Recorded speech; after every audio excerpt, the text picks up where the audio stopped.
함께 읽은 요한복음 13장 말씀은 예수님께서 이 땅을 떠나서 이제 하나님께로 가실 때가 이른 줄 아시고 사람들을 사랑하고 또 섬기고 품어주고 또 세워주는 그런 내용입니다.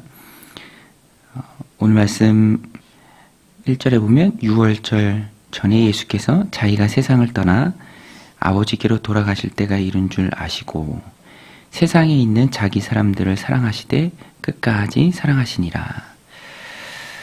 이 말씀이 참 마음의 위로가 되죠. 자기 사람들을 사랑하시되 끝까지 사랑하시느니라.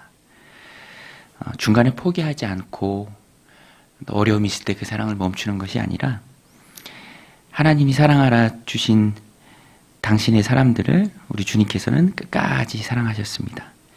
방해가 있고 어려움이 있어도 그 사랑은 멈추지 않았죠. 2절에도 보면 마귀가 벌써 시몬의 아들 가룟 유다의 마음에 예수를 팔려는 생각을 넣었더라.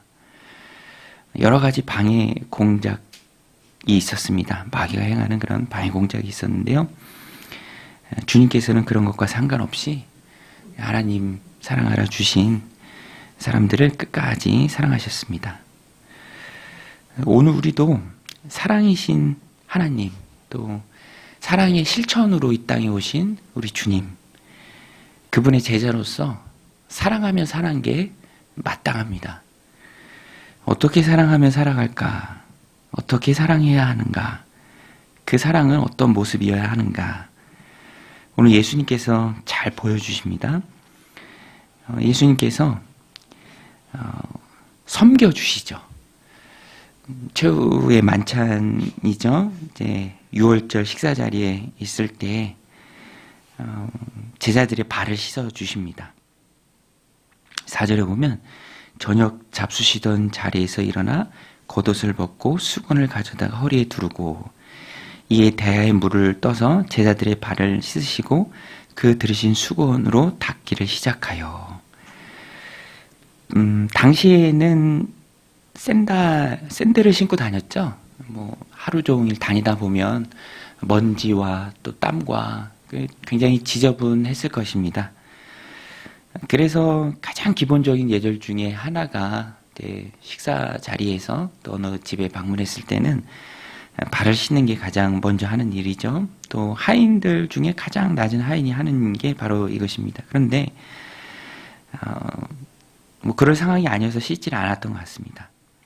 누구도 서로 그런 말을 주고받지 않았을 때 그때 먼저 예수님께서 일어나셔서 겉옷을 벗고 또 수건을 가져다 허리에 두르시고 대물을 떠서 제자들의 발을 한 명 한 명 다 씻어 주십니다. 이게 얼마나 낮은 곳에서 섬기는 모습이었는지 베드로는 손살에 치면서 거부하시죠. 근데 이조차도 예수님께서 십자가로 섬기는 그 모습을 보여주시는 것입니다. 그래서 내가 씻겨야 한다, 씻기지 않으면 상관이 없다, 그러면 다 씻겨주세요 라고 베드로가 말할 정도로 이미 예수 그리스도 믿는 베드로에게 있어서는 그럴 필요는 없다, 주님이 이렇게 말씀하시면서 발을 씻어 주시죠. 주님의 섬김, 또 그 섬김의 혜택을 받는 것, 그 수혜자가 되는 것, 이것이 너무너무 중요하죠. 오늘 우리도 섬길 때 주님의 복음으로 섬겨야 하고요. 또 주님의 복음을 꼭 붙드는 나의 마음으로 그 섬김을 받아야 합니다. 주님이 우리를 섬겨주심의 가장 귀한 섬이 바로 십자가죠. 오늘 우리도 누군가를 섬길 때 가장 귀한 섬김은 그에게 십자가의 복음을 전해주는 것입니다. 십자가의 복음으로 이끄는 것이죠. 그래서 기도로 섬기고 마음문이 열리기를 위해서 애쓰고 섬겨주는 것입니다. 그리고 공동체 내에서도 가정에서도 서로를 섬기는 것이죠. 주님이 본을 보여주셨습니다. 13절에 보면 너희가 나를 선생이라 또는 주라 하니 너희 말이 옳도다. 내가 그러하다. 내가 너희의 선생이고 너희의 주인이다. 주님이 인정하시죠? 그리고 14절에 내가 주와 또는 선생이 되어 너희 발을 씻었으니 너희도 서로 발을 씻어주는 것이 옳으니라. 주님이 주님이신데 먼저 발을 씻어주면서 본을 보여주셨습니다. 15절에 내가 너희에게 행한 것 같이 너희도 행하게 하려 하여 본을 보였노라. 목적은 너희도 하라. 너희도 서로 섬기라. 그래서 내가 주와 선생이 되어서 너희에게 본을 보였다. 보고 배우죠. 주님이 우리에게 보여주셨습니다.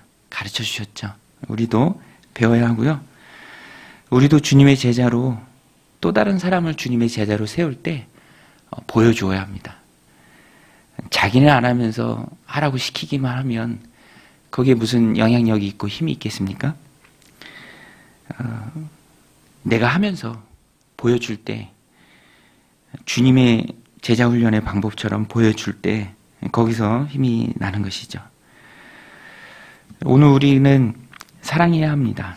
하나님이 사랑하라 붙여주신 남편, 아내, 자녀들, 공동체 안의 지체들이죠. 주님 말씀하신 것과 같은 말씀이 맞아요. 어느 때에는 여러 가지 이유로 인해서 또 떨어질 수도 있습니다. 있는 동안에 사랑하는 것이죠. 주님도 떠나실 때가 오심을 아시고 하나님이 사랑하라 주신 사람들 끝까지 사랑해 주셨고요. 또 그 사랑은 섬김이었고 섬김의 본을 보여주시는 것이었습니다. 그리고 그 사랑의 정점에 바로 십자가가 있죠. 방해가 있어도 어려움이 있어도 그 사랑은 멈추지 않았습니다. 주님이 우리를 사랑하시기에 우리를 위해서 죽으시고 주님이 우리를 사랑하시기에 우리가 새 생명을 얻고 천국의 소망을 가지고 하나님 허락하신 오늘 하루를 살아갑니다. 오늘도 하나님 허락하신 하루의 삶 가운데 하나님 사랑하라 붙여주신 많은 사람들이 있습니다. 그리고 또 오늘 하루에 만나는 사람들이 있죠. 우리가 그들을 향해서 주님의 사랑을 흘려보내는 통로가 되어야 합니다. 그리고 그 방법은 섬기는 것이고요. 또 본을 보이는 것이죠. 보여주는 것입니다. 오늘도 하나님 허락하신 하루의 삶 가운데 많은 사랑의 실천 기회를 하나님 우리에게 허락해 주실 텐데 그 기회를 꼭 붙들고 사랑하라 붙여주신 많은 사람들에게 그 사랑을 흘려보내고 섬겨주고 또 사랑의 본을 보이는 오늘 하루의 복된 삶이 되시기를 주님의 이름으로 간절히 축원드립니다. 우리 같이 말씀 붙들고 함께 기도하며 나아가겠습니다.